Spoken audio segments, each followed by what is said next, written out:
इसीलिए रोजगार की जो लड़ाई है, ये तो जैसे हमारी क्रांति एक लंबी लड़ाई है, तो रोजगार की लड़ाई भी अब हिंदुस्तान में इतनी ही लंबी लड़ाई बन गई है। पूरे वर्षों तक, दशकों तक लड़ करके तब अगर रोजगार मिल देगा तो मिलेगा। लड़ाई में जब हम निकले तो हमारे सामने कहीं पंचायत है, कहीं राज्य सरकार है, कहीं केंद्र की सरकार है। और इतना बड़ा देश है तो राज्य सरकार है तो अलग अलग पार्टियों के भी है अभी भी। हालांकि जिस तरह से बुलडोजर चल रहा है, पूरे केंद्रीकरण चल रहा है, तो पूरे देश में हर जगह ही भारतीय जनता पार्टी की सत्ता बन रही है। जो नौजवानों को भड़काया जा रहा है, उस हिंसा में उनको झोंका जा रहा है, उन नौजवानों को भी बचाने का, उनको भी समझाने का, ये भटके हुए नौजवानों को भी एक सही रास्ते पर लाने का भी काम हमारा है। वो भी एक वैचारिक संघर्ष है, वो भी एक सामाजिक संघर्ष है, वो भी एक पूरे संगठन और आंदोलन का एजेंडा है। सड़क पर थे देश के किसान, कर्जा मुक्ति के सवाल पर, जो उनकी फसल की कीमत है उस मांग को लेकर के सड़क पर थे। ऐसे तमाम मुद्दों को लेकर के देश के लोग सड़क पर थे। लेकिन हमने देखा कि जो 19 का चुनाव हुआ, जो आपने चिन्हित किया कि मुद्दा मत भटकाओ, तो मुद्दा भटकाने का काम हुआ। एक पुलवामा कांड हुआ और पुलवामा कांड होने के साथ साथ पूरे देश में माहौल बदल गया।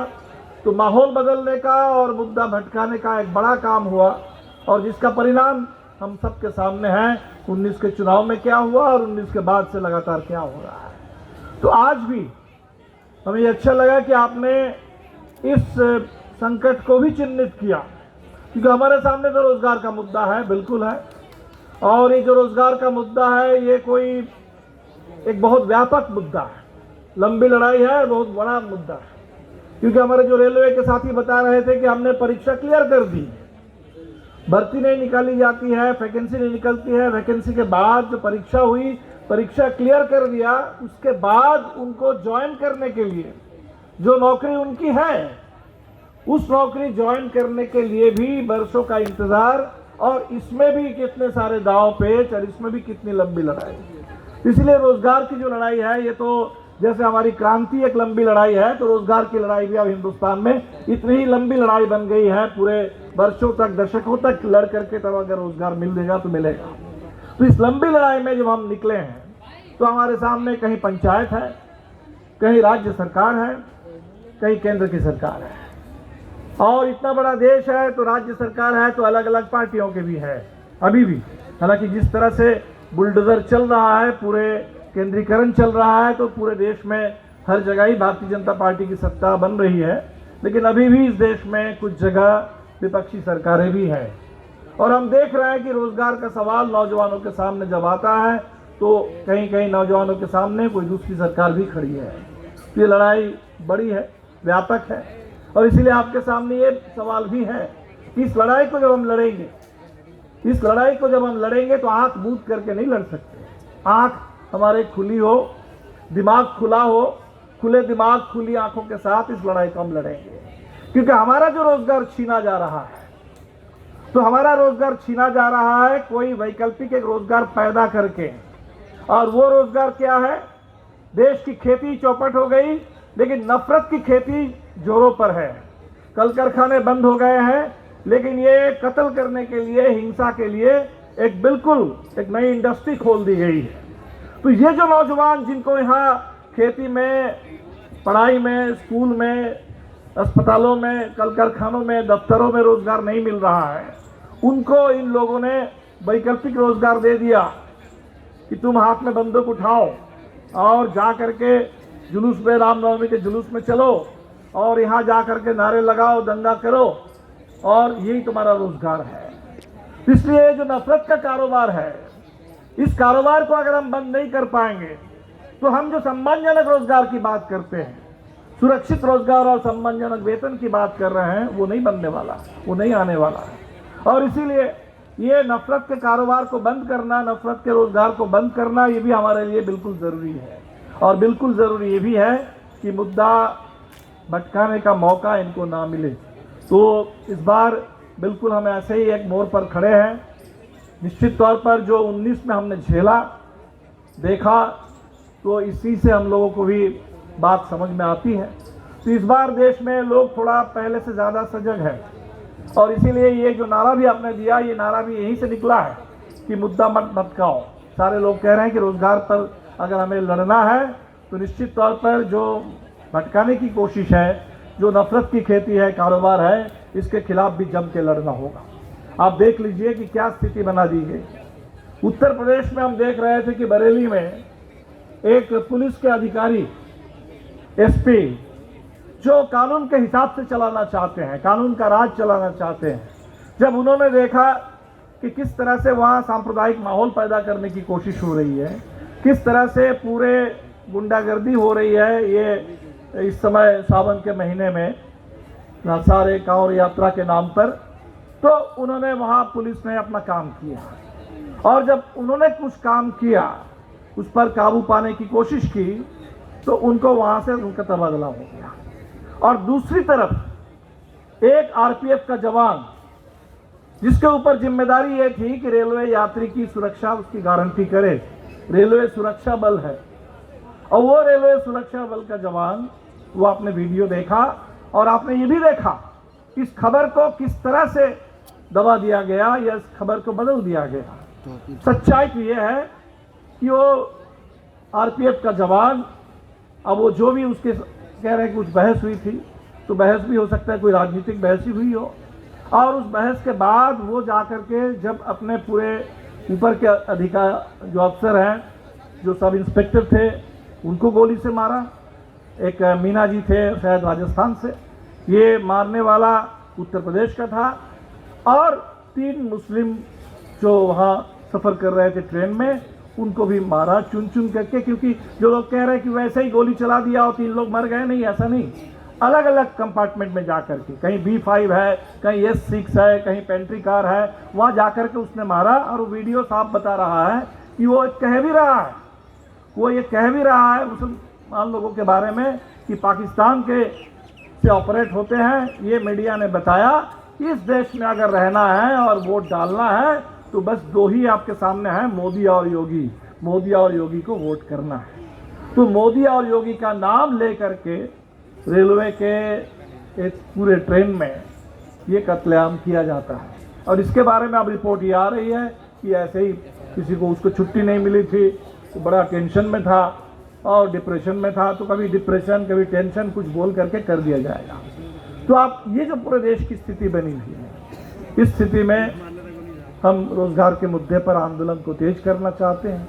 हमारे सामने मणिपुर की स्थिति है, बिल्कुल 3 महीने से वो प्रदेश जल रहा है, और 3 महीने से जब वो प्रदेश जल रहा है, जहाँ सैकड़ों की तादाद में लोग मरे हैं, सैकड़ों की तादाद में चर्च जला दिए गए हैं, हजारों के 10-20 हजार की तादाद में 60,000 से ज़्यादा लोग बेघर हैं, रिलीफ कैंप में हैं।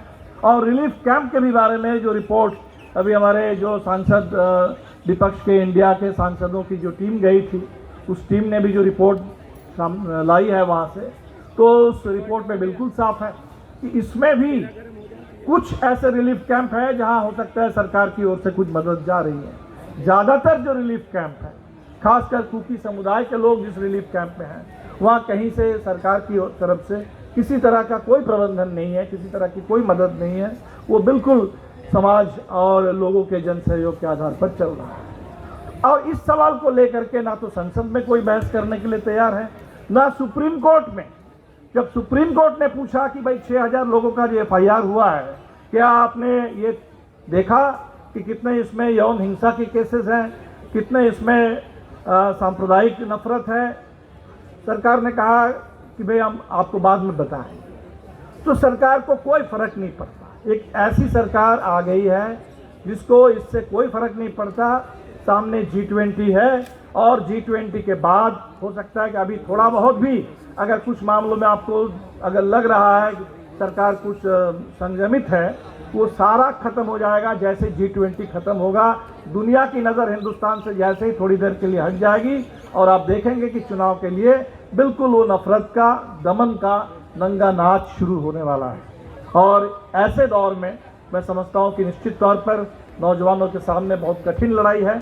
और इसीलिए आपने जब चिन्हित कर लिया कि हमें अपना रोजगार भी पाना है, रोजगार के हक को हासिल करना है, सम्मानजनक रोजगार और सुरक्षित रोजगार और सम्मानजनक वेतन के साथ हमें संविधान में जो आरक्षण का हक मिला है, जो प्राइवेट सेक्टर में नहीं मिलता है, तो रोजगार के हर मोर्चे पर हमें आरक्षण का पूरा अधिकार लेना है। और जो मांग अभी उठी है पूरे देश में, जो एक कास्ट सेंसस की भी मांग उठी है, और वो सेंसस अगर हो तो आरक्षण के ऊपर जो आपने जो सीमा लगा दी है उस सीमा को भी खत्म करो और लोगों को बिल्कुल ज़रूरत के हिसाब से आरक्षण मिले पूरे देश में। ये अधिकार को लेकर भी आगे बढ़ना है, तो हमारे लिए बिल्कुल ज़रूरी है कि हम राजनीतिक तौर पर भी बिल्कुल सजग रहें, सचेत रहें। और हम जो नौजवान सजग हैं और सचेत हैं, हमारे ऊपर ये अतिरिक्त जिम्मेदारी है। जिस गांव से आप आए हैं यहाँ, उस गांव में जब लौट करके जाएंगे, उस मोहल्ले में जब लौट करके जाएंगे, अपने अगल बगल में, आस पड़ोस में तमाम लोगों को सचेत करना, उनको इस समय जगा के रखना, ताकि हम कहीं भी इस चक्कर में ना आ जाए। ये जो मुद्दा भटकाने की साजिश है, नया कोई पुलवामा आपके सामने थोपने की जो कोशिश हो रही है, इस दौर में भी, कठिन दौर में भी हम लोग जगे रहें और पूरे देश को, देश के लोकतंत्र को, संविधान, इसकी हिफाजत करने का जो जिम्मेदारी हमारे ऊपर है, जो सरकार के ऊपर तो कोई जवाबदेही सरकार की नहीं है, लेकिन हम जिम्मेदार हैं। हमारे ऊपर इस देश की एक जवाबदेही है, इस जनता की एक जवाबदेही हमारे ऊपर है। जो नौजवान खास तौर पर लाल झंडे के साथ भगत सिंह और अंबेडकर का नारा लेकर के, नाम लेकर के जो आप मशाल जला करके चल पड़े हैं, आपके ऊपर बहुत ज़्यादा जिम्मेदारी है।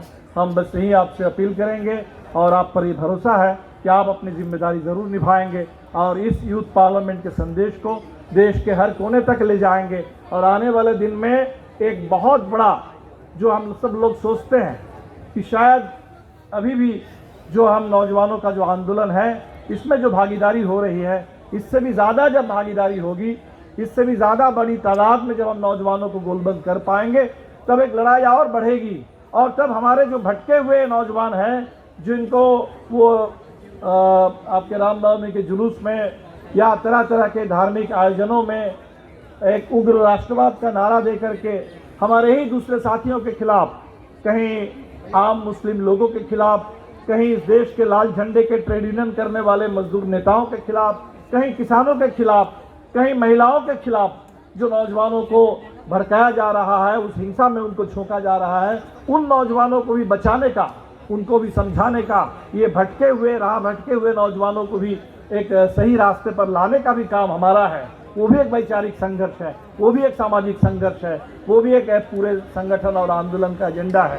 और हम उम्मीद करेंगे कि आप इस पूरे एजेंडे के साथ इस सफल जो यूथ पार्लियामेंट आपने किया आयोजित, इसके संदेश को देश के हर कोने में ले जाएंगे और इस आंदोलन को आगे बढ़ाएंगे। बहुत बहुत शुक्रिया सभी साथियों को, और ख़ास तौर पर आपके नौजवान आंदोलन की शुरुआत करने वाले हमारे शुरुआती समय के नेता साथी शहीद चंद्रशेखर से लेकर के देश के तमाम उन नौजवान साथियों को जो जेल में है इस समय, साथी उमर खालिद जैसे नौजवान जेल के अंदर हैं। कितने सारे लोग दिल्ली में और दिल्ली दंगे के झूठे आरोप में, और आपके महाराष्ट्र में भीमा कोरेगांव के भी फर्जी मामले में जेल में हैं।